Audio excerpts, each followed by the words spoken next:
it's Dean from Extreme Car Cleaning. I'm just showing you this wheel here.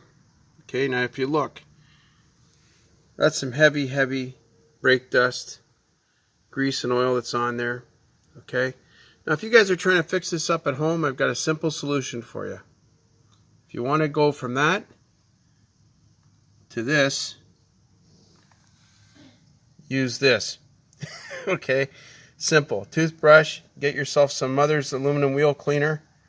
Okay, and if you've got really nasty looking rims like that, this will do it up for you. Okay, so there's our extreme tip of the day. Okay, talk to you later, guys.